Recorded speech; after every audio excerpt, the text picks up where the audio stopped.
Just spend today with me." A sick child's request brought a wealthy heart to tears. He stood at the hospital door, frozen. The boy in the bed was staring at him, not with fear, not with anger, just hope. "Will you stay?" the child asked softly. The man checked his watch. A board meeting in 2 hours. 3 contract signings after that. His assistant had called him twice already. I don't have much time," he said. The boy's smile faded just a little, but he nodded, like he'd heard that before. "Just one day," the boy whispered. "Please, just spend today with me." Something about those words hit him like a punch to the chest. He looked at the 4 drip, the monitors, the pale skin, the thin arms, and suddenly his meetings didn't seem so important anymore. He stepped inside. "Okay," he said quietly, "I'll stay." The boy's face lit up like sunrise. His name was Daniel. He was 9 years old, and he'd been in this hospital room for 3 months. The man sat in the chair beside the bed. It felt strange, cold, uncomfortable. He was used to leather executive chairs, corner offices, power, but here he was just a man. "What's your name?" Daniel asked. "Robert," he said. "Do you have kids, Mr. Robert?" Robert paused. "A son. He's 12. Does he live with you?" Robert's jaw tightened. "No. His mother and we're divorced. I see him sometimes, when I'm not working." Daniel nodded slowly, like he understood something Robert didn't. "My dad works a lot too," Daniel said. "He hasn't visited in 2 weeks." Robert looked away. Guilt crept into his chest. They sat in silence for a while. Then Daniel spoke again. "Can I tell you something?" "Sure. I used to think if I was sick enough, my dad would come, like really come, not just for 10 minutes, but stay." Robert's throat felt tight.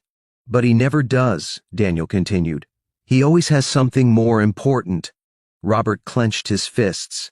He wanted to say something, defend the father, defend himself. But he couldn't, because Daniel was right. "Want to play a game?" Daniel asked, trying to smile. "What kind of game?" "Guess my favorite things. If you get 3 right, you win." Robert smiled a little. "All right, deal. Okay, first one, favorite color, blue? Nope, yellow. Why yellow?" Daniel pointed to the window. "Because the sun is yellow, and I miss it." Robert's chest ached. "Okay. Favorite food?" "Pizza?" Daniel laughed. "Everyone says pizza." "Nope, my mom's soup. She used to make it every Sunday." "Used to?" Daniel's smile faded. "She passed away last year. That's when I got sick. Dad said it was the stress." Robert didn't know what to say, so he just reached out and held the boy's hand. Daniel squeezed back. Hours passed. They talked about small things, favorite animals, cartoons, dreams. Daniel wanted to be a pilot. He wanted to fly above the clouds, see the world from up high. "Why a pilot?" Robert asked. "Because up there, nothing can hurt you. You're free." Robert felt something break inside him. This child, this beautiful, innocent child, dreaming of freedom while trapped in a hospital bed. Lunch came, a tray of bland hospital food. Daniel barely touched it. "Not hungry?" Robert asked. "I'm always tired," Daniel said. "Food doesn't taste good anymore." Robert stood up. "Wait here." He left the room, made a call, pulled some strings. 30 minutes later, he came back with a bag. "What's that?" Daniel asked. Robert smiled. "Your mom's soup. Well, close to it. I found a place nearby." Daniel's eyes filled with tears. He tasted it, slowly, carefully, then he cried. "It tastes just like hers," he whispered. Robert sat beside him, silent, his own eyes burning. The afternoon sun streamed through the window. Daniel asked if they could open the curtains wider. Robert did. The boy closed his eyes, let the warmth touch his face. "I miss this," Daniel said. "I miss feeling the sun." Robert watched him, this fragile, fading light of a child, soaking in something. So simple. And he realized something. He'd spent years chasing success, money, power, status, but he'd never once stopped to feel the sun. "Mr. Robert?" "Yeah?" "Do you think people remember us when we're gone?" The question hit like a knife. "Yes," Robert said firmly.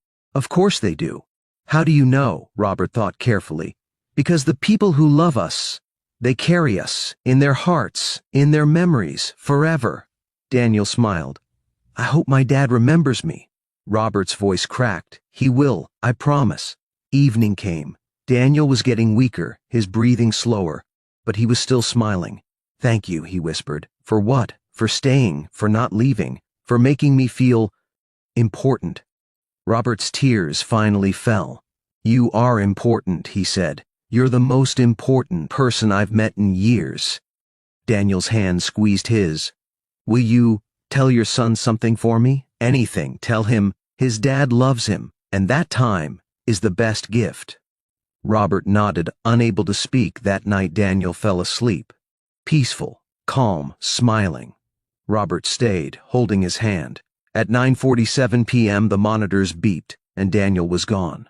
Robert sat there for a long time. The nurses tried to move him, but he refused. He just sat, holding the small cold hand, crying, not for the boy he'd just met, but for all the moments he'd missed, with his own son, with his own life. The next morning, Robert went home. He canceled every meeting, every deal, every plan, and he called his son. Hey, buddy, it's Dad. Dad? Yeah, listen, can I see you today? Silence, just today. No work, no distractions, just us. His son's voice trembled. Really? Really? Okay, I'd like that. Robert smiled through his tears. Me too, son, me too. Because a 9-year-old boy taught him something no boardroom ever could. That time isn't money, time is life, and the people we love, they don't need our success, they need our presence, our hearts, our today.